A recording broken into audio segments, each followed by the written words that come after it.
총리, 저는 솔직히 총리가 측은하게 느껴집니다. 이 엄중한 시국에 총리의 역할이 전혀 보이지 않습니다. 이렇게 존재감 없는 총리 저는 처음 봅니다. 조지아주 근로자 구금 사태, 미국의 관세 협상 압박, 연이어 터지는 군 사고, 홍수와 가뭄, 대한민국 총리는 도대체 어디 있었습니까? 하긴 어제 보니까 보이시더라고요. 당정대 엇박자 내고 그런다니까 부부싸움 말리겠다고 하면서 어저께 보이더라고요. 부부싸움을 말려놓으니까 오늘 하는 모습들이 참 과간이 아닙니다. 조희대 대법원장을 물러나라고 당에서 쿵 하고 던지니까 대통령실에서 짝 하고 맞습니다. 우리 총리께서도 대법원장 물러나야 된다고 생각하십니까? 대법원장과 사법부에 대해서 국민들이 어떤 점에 실망하고 있는가에 대해서는 잘 알고 있습니다. 아니, 물러나야 된다고 생각하십니까? 충분히 말씀드린 것 같습니다. 총리는 얼쑤하고 답한 거네요. 당정대가 쿵짝 얼쑤하고 있습니다. 조희대 대법원장 제가 무엇이기 때문에 물러나야 됩니까? 자기에게 불리한 재판을 했다고 대법원장을 물러나라 하는 정권은 저는 보다 처음 봅니다. 한술 더 떠서 선출된 권력이 위에 있다고 했습니다. 선출된 권력이 헌법 위에 있다고 생각하십니까? 국민이 가장 위에 있다는 국민주권의 원리를 설명하는 과정에서 나온 이야기라고 맥락을 읽었습니다. 그럼 그렇게 이해한다 치고 지금 총리께서도 국회의원 신분이시죠? 그렇습니다. 그러면 국회의 입법권이 헌법적 한계가 있다는 건 분명히 알고 계시죠? 그렇습니다. 그 내용이 어떻게 된다고 알고 계십니까? 글쎄요. 그 말씀을 예를 들어보시죠. 국회의원 신분이신데도 입법을 수도 없이 했으면서도 거기에 대해서 입법권자의 어떤 헌법적 한계에 대해서 그렇게 모르신다면은 앞으로 헌법 제37조 2항을 다시 읽어보시기 바랍니다. 대한민국의 헌법이 유린되고 무너지고 있습니다. 지금 K-팝은 나라를 일으키고 있는데 민주당과 대통령실은 나라의 기본을 무너뜨리고 있습니다. 총리, 최근에 군 사고가 연이어 터지고 있습니다.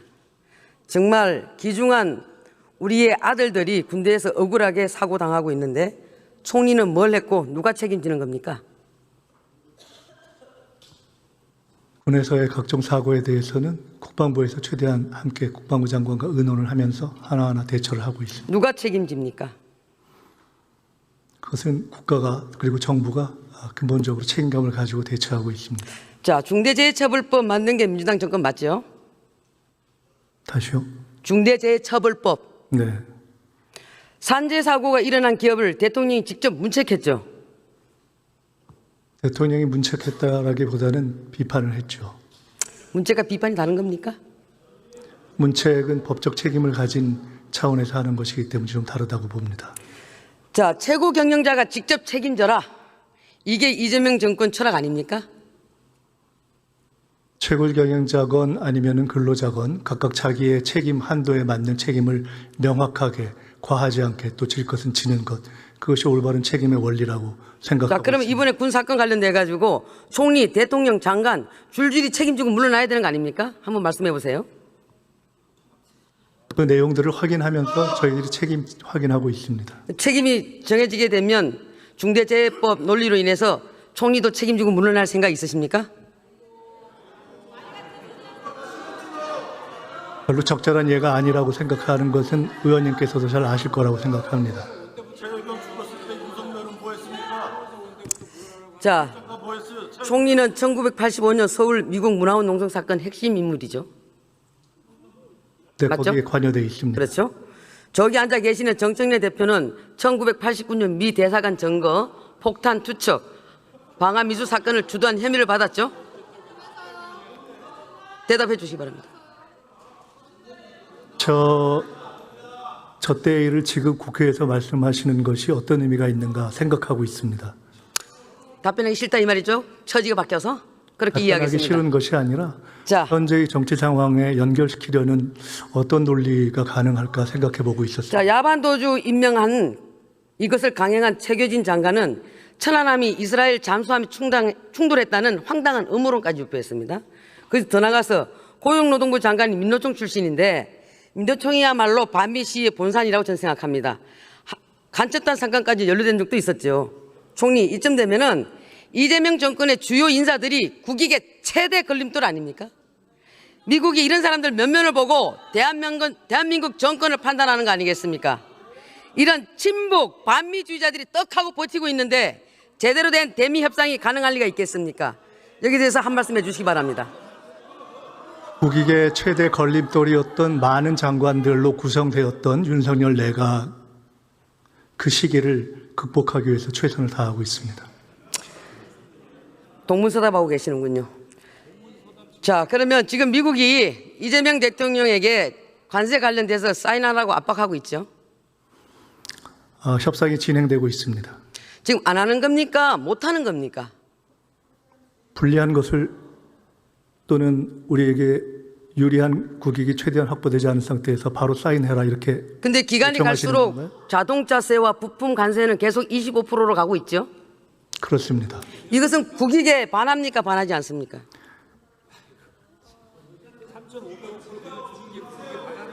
미국이 처음부터 한국의 국익을 생각해서 25%를 요구하지 않는 그런 상황이었다면 훨씬 좋았겠죠. 그러나 우리는 그러한 상황에 기초해서 첫 협상을 시작한 겁니다. 방어 잘했다고 얘기하고 싶은 거죠? 별로 그렇게 드릴 말씀이 이게 하고 안 생각하지 하면 않고 국익에 위반되는 것이고 못하면 외교에 문제가 많은 것입니다. 자, 제가 한마디 드리겠습니다. 우리 사랑하니까 헤어진다는 말이 있습니다. 저기 앉아 계시는 정청래 대표와 동반 사태에서 이재명 대통령 짐 좀 덜어줄 생각은 없으십니까?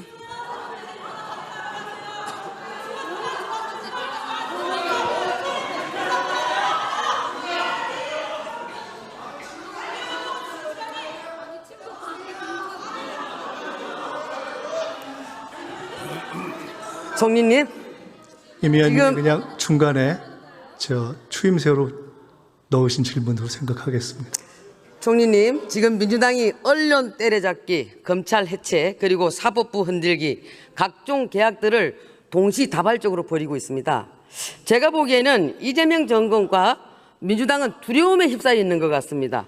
언제 대통령 재판을 제기할지 모르는 판사들이 무섭고 언제 이 정권의 치부를 파헤칠지 알 수 없는 검사들이 무섭고 진실에 입각해서 이재명 정부의 실정과 패착을 낱낱이 보도할 언론들이 무섭고 그래서 지금 사법부, 검찰, 언론에 재갈을 물리는 거라고 저는 생각합니다. 어떻게 생각하십니까?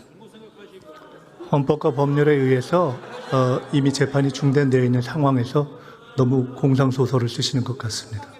절대 그렇지 않습니다. 한마디로 방탄 계약입니다. 두려우니까 떳떳하지 못하니까 아예 싹을 잘라버리겠다. 씨를 말려버리겠다. 완전히 해체시켜버리겠다. 이거 전형적으로 독재 국가에서 벌어지는 일들입니다. 총리, 이게 이재명 정부의 민낯, 민주당 정권의 민낯입니다.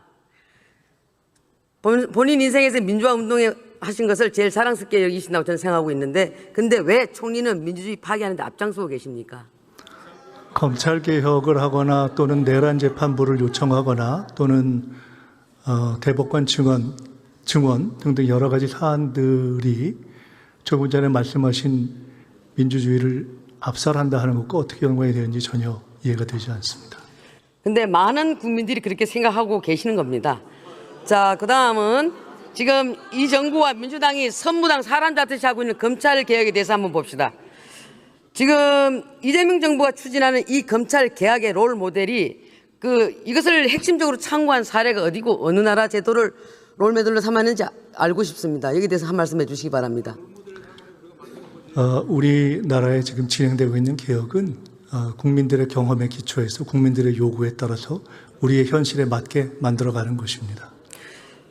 본 의원이 알아보기로는 주요 선진 국가에서는 이렇게 하는 데가 어디에 또 없다고 저는 봤습니다. 미국의 FBI는 어디 소속이죠? 미국 FBI는 지금 어느 부처의 소속입니까?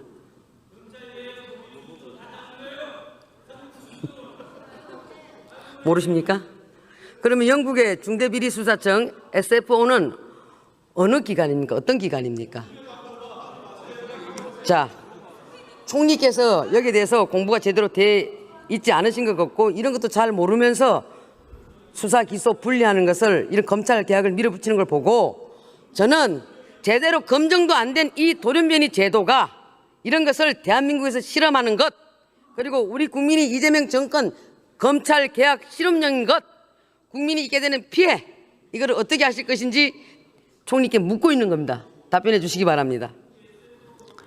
수사 기소 분리는 수사를 하고 그것이 기소로 이어지는 것이 아니라 기소를 정해놓고 그 방향을 정해놓고 그것에 수사를 맞춰온 우리 검찰의 문제점을 국민들이 오랫동안 지켜보고 그것을 개선해야 되겠다라는 그 요구가 모아져서 종합된 방향이라고 생각합니다. 여기에서 국민에 있게 될 피해에 대해서는 어떻게 하실 겁니까?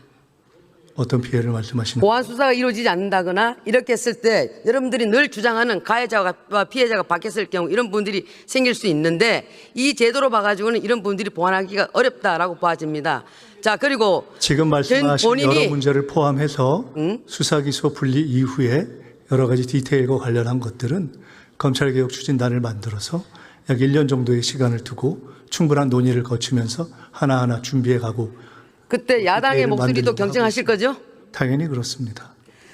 본 의원이 알아보니까 이거의 롤 모델은 바로 중국식 수사 제도가 아닌가 봅니다. 중국의 공안 통치 이것을 롤 모델로 한 거 아닌가라는 생각도 해봤습니다. 자, 총리 내년 지방선거에 출마하십니까? 내년 지방선거에 출마하십니까? 내년 지방선거에 출마하시냐고 물었습니다. 생각 없습니다. 그건 왜 물어보십니까? 아니 총리니까 제가 물어보는 겁니다. 네, 생각 없습니다. 예? 생각 없다고 말씀드렸습니다. 아, 생각 안 하십니까? 다행입니다. 지금 이재명 정부의 모든 국정, 인사, 특검이 오로지 지방선거에 맞춰져 있습니다. 정권 자체가 거대한 선거 기획사 수준입니다. 특검 연장도 결국 같은 정략적 의도지요. 내년 지방선거까지 억지로 특검을 끌고 가서 특검 수사와 기소, 재판, 뉴스 이런 것을 온통 도배해서 우리 국민의 눈과 귀를 가리겠다. 정말 나쁜 정권입니다. 윤석열 정권에서 그 특검들을 거부권을 행사하지 않았으면 이미 끝났을 일입니다. 선거하고는 아무 자, 상관이 그리고 없습니다. 또 제가 묻습니다. 이 야당 탄압도 모자라서 서울시장이랑 부산시장에게도 칼을 겨누고 있습니다. 내란 동조 세력으로 낙인을 찍어서 선거에서 떨어뜨리겠다. 이 광란의 칼춤 이게 정상입니까? 대한민국 법치국가가 맞습니까, 총리님? 한번 얘기해 보십시오. 법치국가를 무너뜨리려고 했던 내란으로부터 지금 벗어나고 있다고 생각합니다. 자, 총리님, 대통령께서 사법부는 권력 서열상 입법부 아래에 있다 이렇게 말씀하셨습니다. 대통령의 발언 어떻게 들으셨습니까? 아까 말씀드렸듯이 국민 주권, 국민의 권리가 가장 중요한 것이다라는 원칙적인 상황을 설명하면서 나온 이야기입니다. 입법부에 대해서 강조한 것은 그런 것이 각각의 입법, 사법, 행정을 구성하는 선차성의 원리를 설명하는 그런 하나의 예로 보시면 될 것 같습니다. 저는 입법부도 무한정에 저는 그 권한이 주어진다고 절대 생각지 않습니다. 그것도 우리가 헌법을 위배할 수는 없는 것이고 37조 2항을 잘 보시기 바랍니다. 저는 사법부는 입법부, 행정부 미치다. 복종해라. 시키는 대로 해라. 주문한 대로 판결해라. 안 그러면 가만 안 둔다. 대통령이 대놓고 헌법을 부정하고 있다고 생각합니다. 허위사실 유포하지 마세요. 그리고 내란 특별재판부가 왜 이연이냐 이렇게 말씀하셨는데 총리도 이렇게 동의하십니까? 내란 특별재판부가 이래서 위헌이다라는 설명을 해주시면 한번 생각해 보세요. 아니 대통령께서 이연이다라고 하는데 총리께서 동의하시냐고 묻습니다. 무엇이 위헌이다라는 설명 없이 위헌이다. 여기에 대한 수많은 법조계 인사와 학자들 그리고 민주당 내부에 있는 국회의원조차도 이 부분에 대해서는 사법부 독립 침해라, 사법부 독립 침해다라고 했습니다. 그래서 이어마다 경고했습니다. 충분히 그는 알고 계실 거라고 저는 믿습니다. 저는 이것을 강행한다라고 한다면 독재 재판부다, 인민 재판부다라고 규정합니다. 이래서 위헌이다라는 것에 대해서 설명을 못하면서 아니, 북한 같다, 사법부의 중국 같다, 독립침해라고 인민재판 얘기했지 같다, 않습니까? 이렇게 설명하는 방식은 설명이나 논리가 아닌 것 같습니다. 충분히 나온 내용들을 숙지해 보시고 민주당 국회의원한테도 물어보시기 바랍니다. 자, 그러면 지금부터 잠시만 주목해 주시기 바랍니다. 제가 구독자분들을 위해서 선물 하나를 준비했는데요. 제가 항상 여러분들께 드리는 말씀이 있습니다. 뉴스만 평소에 잘 챙겨보셔도 돈이 되고 돈을 벌 수 있다라고 말씀을 드렸는데요. 여러분들은 여기 보시는 삼성전자 뉴스를 보고 어떤 생각이 드세요? 아니면 정치인들의 뉴스, 날씨 뉴스를 보고는 어떤 생각이 드시나요? 그냥 뉴스만 보고 끝내는지 아니면 이 뉴스를 어떻게 이용할 수 있는지 이 부분을 고민하고 계시는지를 되물어보고 싶습니다. 그 이유가 뭐냐 하면 제가 지난번에 여러분들께 뭐라고 말씀을 드렸었죠? 지금은 반도체 섹터를 눈여겨보셔야 한다고 말씀드렸습니다. 그리고 나서 이런 썸네일들 뉴스를 통해서 많이 보셨을 겁니다. 반도체 내용이 이슈가 됐을 때 부자들은 어떻게 생각한다? 반도체 관련주들은 뭐가 있는지, 어떤 종목이 가장 좋은지, 어디에 투자해야 돈이 몰리는지 자연스럽게 생각한다고 제가 말씀을 드렸죠. 그 이유가 뭐냐 하면 부자들이 봤을 때는 이슈가 곧 돈으로 이어지고 그 이슈가 나에게 돈을 벌어준다는 경험적 확신이 있기 때문에 부자들은 항상 이런 사회적 이슈를 관심 있게 챙겨본다고 제가 말씀을 드렸습니다. 이번에도 마찬가지인데요. 제가 지난번에 시청자분들과 함께하는 주식으로 수익 내기 이벤트를 진행했었죠. 당연히 100% 무료로 진행을 했었고요. 여기 보시면 아시겠지만 제가 지난번에도 구독이라고 보내주신 모든 시청자분들께 반도체 관련주 중에 가장 크게 급등할 딱 한 종목, 많은 종목도 아니라 한미반도체 한 종목을 여러분들께 추천드렸어요. 그러면서 여기 나와 있는 대로 정확히 얼마에 매수해야 하는지 그리고 수익률이 어느 정도 나왔을 때 팔아야 하는지를 이런 부분들까지 여러분들에게 정확히 알려드렸었는데 지금 실제로 어떻게 되었다? 오른쪽을 보시면 아시겠지만 제가 지난번 문자 발송으로 이 한미 반도체를 소개해드리고 나서 실제로 이렇게 5배 이상 어마무시한 상승이 나왔습니다. 100만 원만 투자를 했어도 무려 500만 원이 넘는 수익금이 생긴 거죠. 그래서 당시에도 굉장히 많은 분들이 제가 드린 이 한미 반도체로 수익을 내실 수가 있으셨을 텐데요. 다시 한번 축하드린다고 말씀을 드리겠고 이번에도 마찬가지입니다. 앞으로도 2024년, 2025년 계속해서 기대해볼 섹터는 AI입니다. 그 중에서도 AI 반도체는 그 누구도 부정할 수 없는 미래성장 산업입니다. 그러면 우리가 어떻게 생각해 볼 수 있을까요? AI 반도체 종목 중에 앞으로 크게 대장 역할을 하면서 10배 이상 급등할 수 있는 템베고 종목을 지금부터 열심히 추적해야 한다는 겁니다. 큰 돈을 투자하지 않더라도 월급의 일부분 아주 소액이라도 이 종목을 모아가야 수백 %의 수익률을 손에 쥘 수 있는 것이죠. 지금 여러분이 보고 계시는 이 유튜브 또한 AI 반도체와 아주 밀접한 연관이 있고 반도체야말로 대한민국의 핵심 산업으로 앞으로 더더욱 시장은 성장할 수밖에 없습니다. 그렇기 때문에 제가 이번에도 뭘 보내드리고 있냐면 지난번과 똑같이 구독이라는 문자를 보내주시면 제가 AI 반도체 관련주 중에 앞으로 대장주 역할을 하면서 주가가 가장 크게 급등할 한 종목을 여러분들께 문자 발송으로 종목명과 사고 파는 시점을 모두 알려드릴 건데요. 그 문자를 받고 여러분들이 주식으로 돈 버는 연습을 한번 해보셨으면 좋겠고요. 혹시라도 나는 주식을 하지 않는다 하시는 분들은 주변에 주식하시는 지인분들에게 말씀을 해주셔도 되고요. 아니면 연세가 있으셔서 투자가 어렵다 하시는 분들은 이 종목을 자녀분들에게 한번 사봐라. 이걸로 한번 수익을 내봐라. 이렇게 조언을 해주실 수도 있는 거겠죠. 그래서 지금 이 영상을 보시는 시청자분들 중에 나도 이번 종목이 좀 궁금하다 하시는 분들은요. 누구나 상관없이 그리고 어느 시간대나 상관없이 부담 없이 010-2514-5930번으로 구독이라는 문자 보내주시면 제가 이번에도 똑같이 무료 추천 급등주 문자를 보내드리겠습니다. 이해되시겠죠? 제 번호 010-2514-5930번으로 구독이라는 문자 보내주시면 여러분들이 직접 이슈를 통해서 돈 버는 연습을 해보실 수가 있는 거고 제가 돈을 받는 것도 아니고 투자를 대신해 드리는 것도 아니기 때문에 부담 없이 신청해 주시면 되는 겁니다. 그리고 수익이 나면 저는 다른 것은 하나도 바라지 않습니다. 제 채널에 구독, 좋아요 한 번씩만 눌러주시라 이렇게 다시 한번 말씀을 드리겠습니다.